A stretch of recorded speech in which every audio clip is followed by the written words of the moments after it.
पश्चिम बंगाल बहुत बड़े संकट से गुजर रहा है और युवाओं की दृष्टि से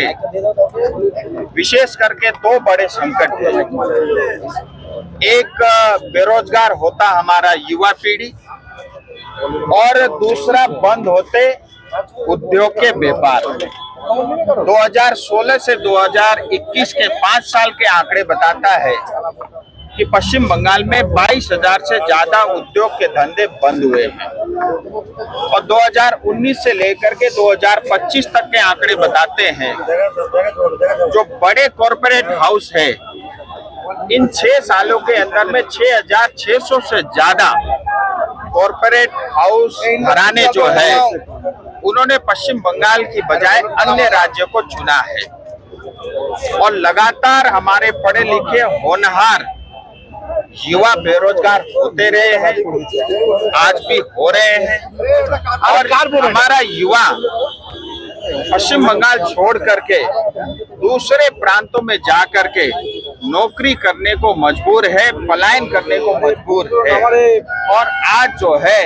लाखों की संख्या में हमारे पढ़े लिखे होनहार पश्चिम बंगाल के युवा हमारे मित्र साथी दूसरे प्रांतों में दूसरे शहरों में जा करके नौकरी कर रहे हैं और पश्चिम बंगाल सरकार के पास 10 लाख से ज्यादा जो है सरकारी पद खाली पड़े हुए हैं, उनमें कोई भर्ती नहीं हो रहा है। युवा पलायन कर रहा है और उसके बदौलत पश्चिम बंगाल सरकार बड़ी आसानी के साथ हमारे क्षेत्र में जब युवा पलायन करके निकल जाता है रोहिंग्यास और घुसपैठियों को बसा रही है। उसके कारण जो है यहाँ के बंगाली, हिंदी भाषी, राजवंशी, गोरखा, आदिवासी जो हमारे मूल समाज के जो नॉर्थ बंगाल के, जो सिलीगुड़ी के, जो दार्जिलिंग के हमारे युवा पीढ़ी है वो खतरे में जा रहे हैं और हम अपने ही घर में,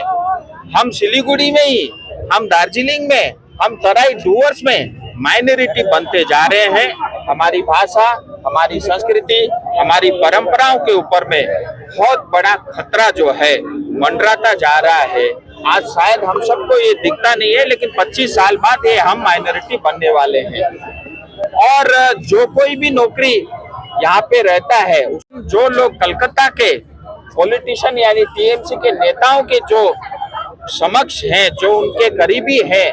उनको रोजगार मिलता है। आज नॉर्थ बंगाल मेडिकल कॉलेज हो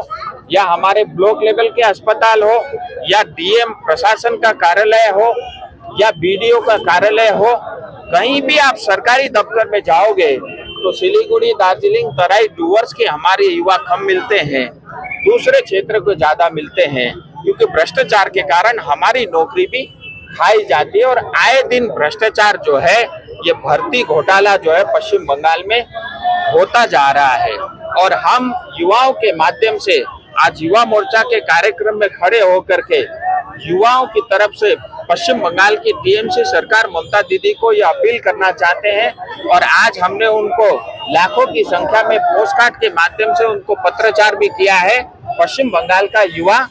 रोजगार चाहता है, चाकरी चाहता है, हमें अपना अधिकार मिलना चाहिए और आज बड़ी शर्म की बात है जब पश्चिम बंगाल का बजट आया तो पढ़े लिखे युवाओं को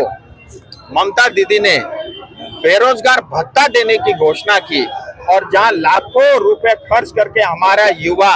इंजीनियर बनता है, ग्रेजुएट पूरा करता है, कॉमर्स की डिग्री हासिल करता है, उसको जो है रोजगार, जो 10 लाख सरकारी पद खाली है उसको भरने की कोई योजना नहीं है, लेकिन 1500 दे करके युवाओं को जो है बेरोजगारी भत्ता दे करके उनको घर पे बिठाने का जो एक बहुत बड़ा षड्यंत्र चल रहा है। हम युवाओं की आवाज है, हमें अपना अधिकार चाहिए, हम भीख नहीं मांग रहे हैं, हम इस देश के नागरिक हैं, हम पश्चिम बंगाल के नागरिक हैं और हमें अपना अधिकार चाहिए। जो हमारा अधिकार है, जो रोजगार है, जो चाकरी है वो हमें चाहिए। हमें ममता दीदी का 1500 का युवा बेरोजगार भत्ता, मैं फिर बोल रहा हूँ, युवा बेरोजगार भत्ता हमको नहीं चाहिए। लाखों रुपए खर्च करके हमारे गरीब माँ बाप ने हमको पढ़ा लिखा करके एक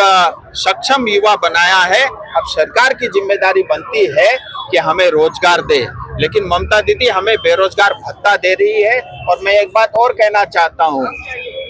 ये साथ ही भर्तियों में ट्रांसपेरेंसी होनी चाहिए, लेकिन ममता दीदी के शासन में कुछ भर्ती होगा, युवाओं को न्याय मिलेगा, ऐसा मुझे लगता नहीं है। 2026 में भारतीय जनता पार्टी की सरकार बनेगी। 5 मई से पहले हमारा बंगाली मुख्यमंत्री जो है शपथ लेगा, और ये भारतीय जनता पार्टी का वादा है। 10 लाख से ज्यादा पद जो खाली है उसको 6 महीने के अंदर भरने का काम करेंगे। और विशेष करके हमारे जितने भी युवा जो बेरोजगार है, उद्योग बढ़ा करके, फैक्ट्रीज बढ़ा करके, बड़े कॉरपोरेट हाउस को पश्चिम बंगाल में ला करके उनको नए नए इंसेंटिव के माध्यम से उनको जो है जीएसटी में छूट दे करके, उनको तमाम तरह के इनकम टैक्स में रियायत दे करके, उनको जो है सरकारी जमीन मुहैया करा करके, और उनको फास्ट ट्रैक यानी सिंगल विंडो क्लियरेंस के माध्यम से उद्योग को बढ़ा करके करोड़ों पश्चिम बंगाल को युवाओं को रोजगार देने का काम भारतीय जनता पार्टी की सरकार करेगी।